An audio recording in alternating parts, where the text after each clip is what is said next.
अरे पोरो ते तर तुम्हालाच बाहेर काढायला लागलं रे. हा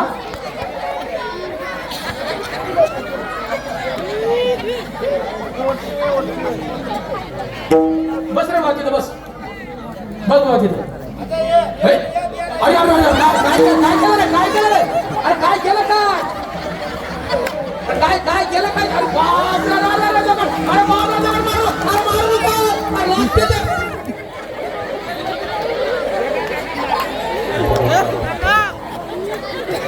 काय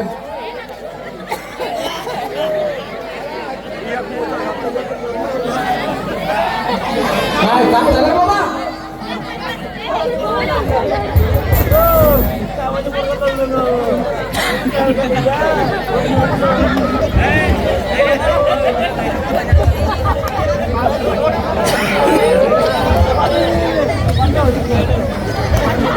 तुम्हाला बाहेर काढून द्या म्हणलं तुम्हालाच मारायला लागले ते बापरे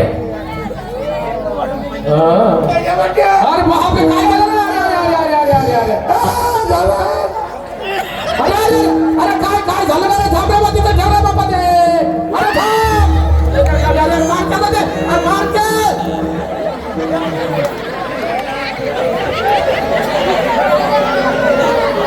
बापरे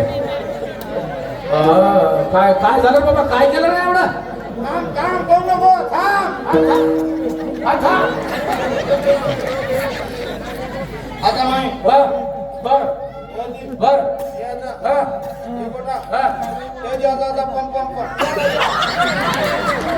बस महाराज काय चुकलं होतं त्या बिचाऱ्याचं ते गेलं म्हणजे तिकडे संडासला गेलं हे पोरं गेले त्यानं दगड घेतला दगड त्याच्या इथं लावला निशाणा आता इथं निशाणा लावला गपऱ्याला त्याचं काय चुकलं बिचाराचं आता तुम्ही एवढं का ते कातावर बोलतायत नाही बाबा तुम्ही बोलतायत नाही का रे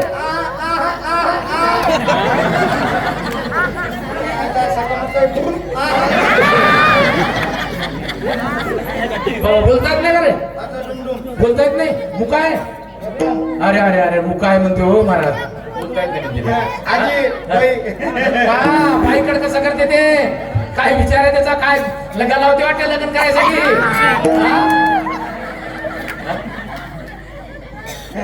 विनायक कमळे भाऊन या बाईकडे पाहून या बाईच्या लाली पावडरला दिले 100 रुपये त्याचा बाप पुण्यवान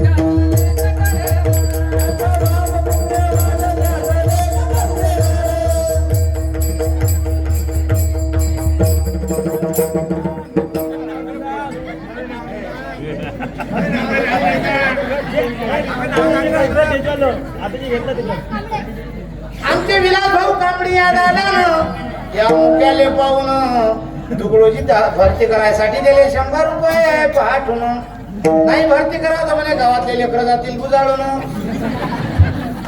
तुम्हाला माहिती आहे डॉक्टरची फी किती गेली होऊन हात लावल्या लावल्या घेते खिशातले 400-500 काढून त्याचा बाप पुण्यवान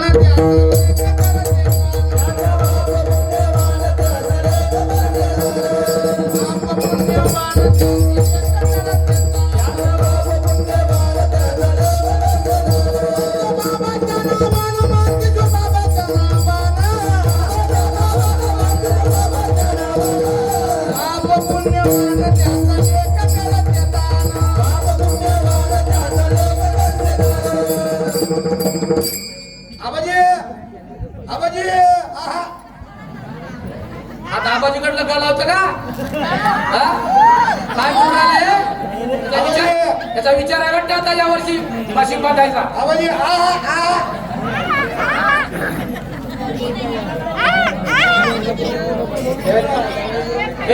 रामायण कथा चालू आहे रामायण कथा नाही पाहिजे मग भजन कीर्तन हे ते सगळं चालू आहे चांगलं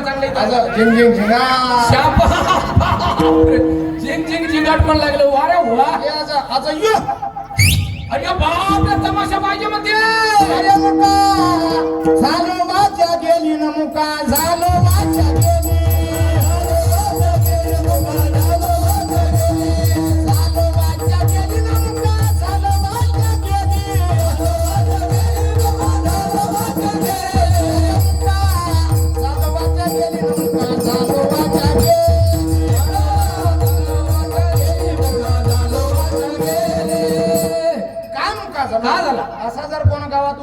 केला, हे बंद कसा होईल हे प्रयत्न जास्त केला. मला अध्यक्ष करू याला बंद करायसाठी नाही का? हा कोणी वरकरी देणार असेल तर त्याच्या घरी जाऊन पाचार मला जो काय फायदा वरकरी देऊन. शाबास वा रे वा. नालीनं जाणारं पाणी रस्त्यावरून काढलं. सरपंच करा पण बरोबर काढते पाणी हे. दोन भाऊ जर राम लक्ष्मणासारखे राहत असतील तर एका घरात या दोन दोन चुला कशा पेटतील हे प्रयत्न केला. अजिबात चहा प्यायला बोलू नका, एवढं फंदी आहे. साधा होतो का? हा कसा होता? तो पंडित महाज्ञानी हो. दशग्रंथ षटशास्त्र पुराणे दादाचारी वेद मुखोद्गत वाणी गर्वामध्ये झाली रे सर्व हानी. 4 वेद 6 शास्त्र आणि 18 पुराण माझ्या मुखोद्गत होते, पण अभिमान झाला. कारण कोणाला कशाचा होईल सांगता येत नाही. रावणाले झाला तुम्ही आम्ही कोण्या झाडाचा पाला. राम अंसरी के शिवर की मुंडी जमीन में घुस गई, भर जिंदगी का नाश हो खेर बात फस गई. आणि एवढंच नाही, आपल्या विदर्भामध्ये असणारे संत गजानन महाराज. गजानन महाराज साधे होते का महाराज? वाहिलेल्या झाडाले पालवी फोडली, कोळल्या इरीले पाणी लावलं. या गजानन महाराजाच्या दरबारात ब्रह्मगिरी नावाचा गोसाया, त्याला अभिमान झाला. काय केलं गजानन महाराजांनी? पेट विलेचा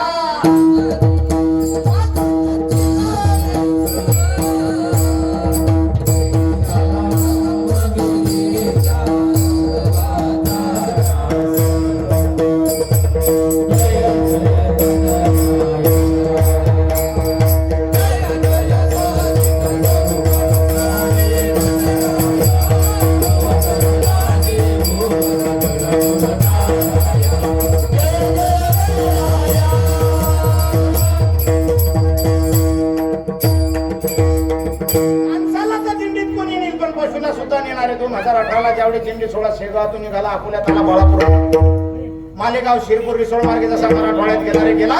हरिण नावाचा प्राणी गजानन महाराजाच्या दिंडीत आला आणि पंढरपूर पर्यंत पायी गेला. हे ताकद गजानन महाराज. आजही वारकरी संप्रदायाची पताका जर उंच असेल त्याला फक्त आणि फक्त कारण गजानन महाराज शेगाव सोसतात. प्रत्येक गावात 10 टाळ, 1 विना दिला, मृदंग दिला, भजन करा. 50 वर्षापासूनची कला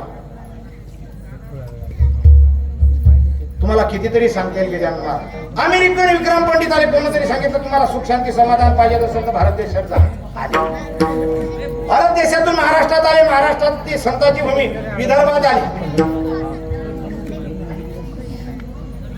आणि विदर्भातून कारंजा लाल आले, तिथं गुरुचरित्राचं पारायण केलं.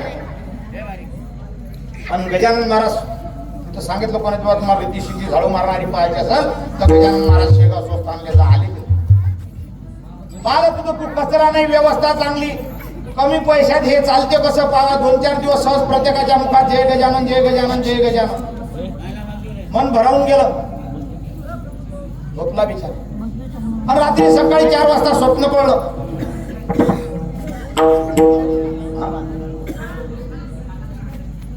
पप्पीच घेता का? गौरव भाऊ कुठे? बालोरा क्लब यायनं केलं 101 रुपयाचं दान. या मुक्याले पाहून त्याचा बाप पुण्य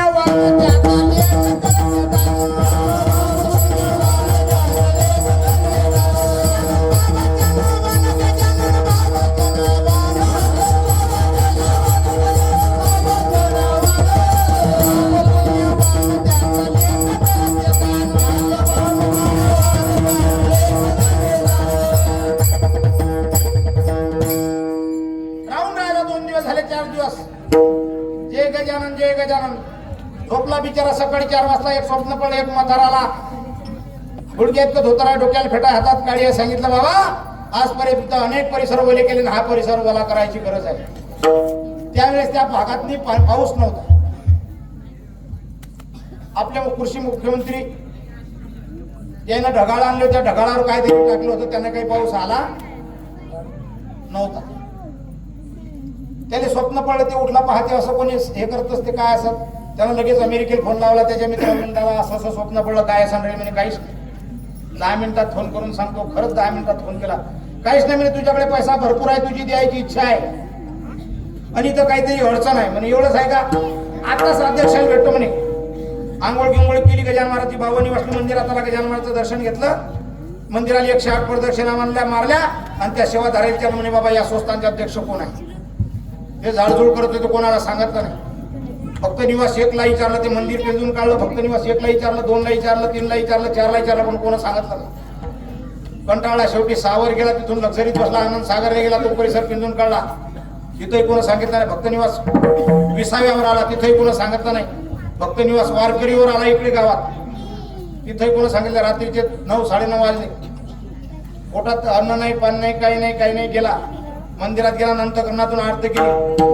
तुम्ही साक्षात गजानन महाराज असाल तर या स्वस्तांचे उद्या सकाळी 9 वाजता अध्यक्ष दाखवसाल. आता मी या स्वस्तांचं पाणी सुद्धा पिणार नाही. गेला, बाहेरून पाणी घेतलं, थोडा नाश्ता केला, आपल्या रूमवर जाऊन झोपला. आणि झोपताच त्यानं रेल्वे पाहिली. रेल्वेचं तिकीट बुक केलं. पुण्याहून विमानाचं तिकीट बुक करून घेतलं. झोपला. सकाळी उठला, आंघोळ केली, आला मंदिरात. 7 वाजले, गजानन महाराजचं दर्शन घेतलं. मंदिराला 108 प्रदक्षिणा मारल्या. घड्याळीत पाहिलं 7:30 पावणे 8 वाजले. त्या सेवाधाऱ्याला विचारलं, म्हणे बाबा या संस्थांचे अध्यक्ष कुठे आहेत? त्यांनी सांगितलं गुरुवार दिवस होते, या खुर्चीवर जे 9 वाजता येऊन बसतील म्हणे, या संस्थांचे अध्यक्ष असतील. पाहिलं त्यानं घड्याळीत. 7:45 झाले, 8 वाजले, 8:10 झाले, 20 झाले, 30 झाले, 40 झाले, 8:50 झाले. 8:55 स्वर्गीय शिवशंकर भाऊ त्या खुर्चीवर येऊन बसले. जसे बसले तसा हात धावत गेला आणि भाऊचे पाय धरले. भाऊनी सांगितलं, बाबा तुला दर्शन घ्यायचं असेल तर गजानन महाराज मंदिरात आहे, द्यायचं घे. मी सेवक आहे, सेवादारी आहे, तुला काय अडचण पडली एवढं सांग. त्याला शेजारी बसवलं, पाणी दिलं, चहा पाणी बोलावलं. म्हणे अडचण काहीच नाही, सर्व व्यवस्था चांगली आहे, सर्व चांगलं आहे. म्हणे मग मला देणगी द्यायची म्हणे, इथं काउंटर आहे, काउंटरवर दे. या काउंटरवरून माझी देणगी कोणी स्वीकारत नाही. मग आता तुला किती देणगी द्यायची आहे? त्यावेळेस विक्रम पंडितांनी सांगितलं, मला 700 कोटी रुपये द्यायचे. किती? 700 कोटी. भाऊनी हात जोडले, आम्हाला एवढ्या पैशाची गरज नाही. गरज आहे पण ती 70 कोटीची आहे. ते तुम्ही वापस घेसाल तर द्या, नाही तर तुमचा 1 रुपया आम्हाला पाहिजे. 700 कोटीतले 70 कोटी घेतले, 630 कोटी वापस करणारा जगाच्या पाठीवरला स्वस्तांचा अध्यक्ष असेल ते फक्त आणि फक्त शिवशंकर भाऊ पाटील.